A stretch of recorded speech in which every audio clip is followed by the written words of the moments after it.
On n'a rien à cacher, un podcast du collectif Rescapé. Bonjour Robin. Bonjour Hélène. Alors tout d'abord, un grand merci de nous accorder quelques minutes pour répondre aux questions de notre podcast. On n'a rien à cacher. Aujourd'hui, si nous t'avons invité, c'est parce que tu fais partie des vaillants hommes et femmes qui accompagnent dans l'ombre et parfois au quotidien des personnes gravement malades ou handicapées. Robin, pour commencer, peux-tu rapidement nous parler de la maladie de ta maman et des conséquences sur votre vie de famille ? Alors ma mère, elle n'a pas une seule maladie, elle en a plusieurs. Et le diagnostic, il a mis très longtemps à tomber, plus d'une dizaine d'années. Elle a beaucoup souffert, elle souffre toujours d'ailleurs, mais dans une moindre mesure, dans son corps. Elle a une fibromyalgie, pour faire simple, c'est une maladie qui va engendrer beaucoup de douleurs musculaires. Et elle a eu une opération pour souder ses vertèbres lombaires, car elle a eu des hernies discales qui n'ont pas été diagnostiquées, et ses disques intervertébraux avaient disparu. Donc ces vertèbres, elles frottaient les unes sur les autres. Quand on a des douleurs comme ça, qu'on n'a pas de vrai diagnostic, et qu'on erre dans les cabinets médicaux sans réponse sur le pourquoi on souffre, le psychique il se détériore beaucoup, avec le temps, avec la douleur. Et elle a commencé à consommer beaucoup d'alcool, en plus des nombreux médicaments qu'elle prenait déjà.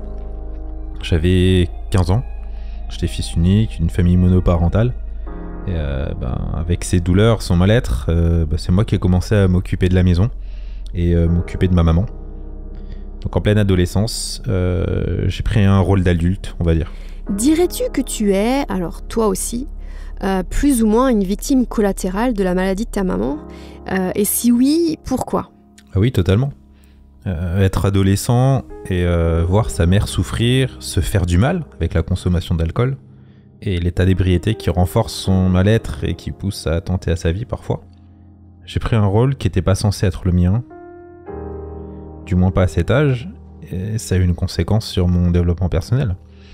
J'ai été adulte un peu tôt et sûrement un peu trop vite. Une conséquence dont je me suis aperçu il y a pas très longtemps, c'est que j'ai dû m'adapter rapidement à un rôle de proche aidant, du coup. Et j'ai pas fait attention à mes ressentis, mes émotions dans cette situation. Et j'ai pris l'habitude du coup de m'effacer, en quelque sorte, et de pas prendre en compte mes besoins. J'ai pas appris à me dire et à discerner en fait, ah bah tiens, cette situation elle est pas normale, il faut que ça change. Et plutôt j'ai pris le réflexe de m'adapter, même si c'est extrêmement néfaste pour moi. Et la relation avec ma mère, elle s'est énormément dégradée aussi, du fait que je dois m'occuper d'elle, de la maison. Ça la faisait culpabiliser, ça renforçait son mal-être, c'est un cercle vicieux. Et il y avait beaucoup de non-dits, et notre relation, elle était extrêmement conflictuelle à l'époque.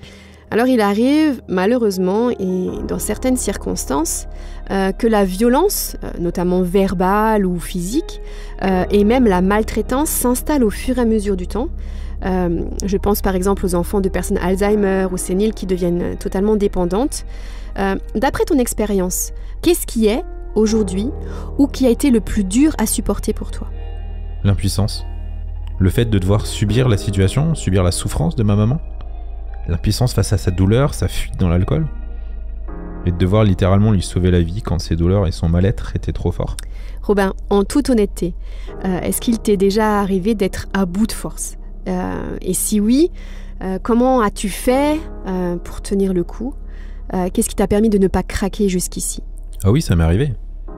Quand je suis à bout de force, que je peux plus contrôler mon environnement, je lâche prise. Ok, je peux plus me battre pour essayer de contrôler ce que je peux pas contrôler, et je remets tout à Dieu. Il prend la charge, il prend le poids, que souvent je me suis mis tout seul, et il me soulage de cette partie. C'est comme s'il me disait, ok, ne t'en soucie pas, je m'en charge. Occupe-toi de ce qui est à ta hauteur, dans tes moyens. Le reste, c'est moi qui gère. On va être honnête, c'est facile à dire. À appliquer, c'est beaucoup plus compliqué. D'ailleurs, cette réflexion, cette attitude, c'est pas la première que j'ai appliquée. Quand j'ai rencontré Dieu, que je me suis converti, j'avais 17 ans. Et 3-4 ans après, la relation avec ma mère, elle était très conflictuelle. Elle allait vraiment pas bien, elle me faisait du mal en se faisant du mal. Et elle s'en rendait compte, ce qui arrangeait pas la situation. Et j'avais un rôle qui était pas censé être le mien. Et un jour, je suis parti, quasiment en claquant la porte, et je me suis trouvé un appart et j'ai fait ma vie. J'ai l'avoir de temps en temps, mais au bout de 2-3 heures, voire moins, ça redevenait super conflictuel. Un jour, alors que je partais la voir, je venais de partir, j'étais en vélo, et j'étais déjà en train de m'énerver. Je m'en suis rendu compte, je me suis dit mais c'est stupide, je viens de partir, je suis pas encore avec elle et je m'énerve déjà contre elle. Et du coup là mon premier réflexe par contre c'était de prier. J'ai demandé à Dieu de me donner sa paix et il l'a fait. Et depuis j'ai plus vraiment eu de conflit avec ma mère. Donc mon premier réflexe en quelque sorte ça a été de me protéger.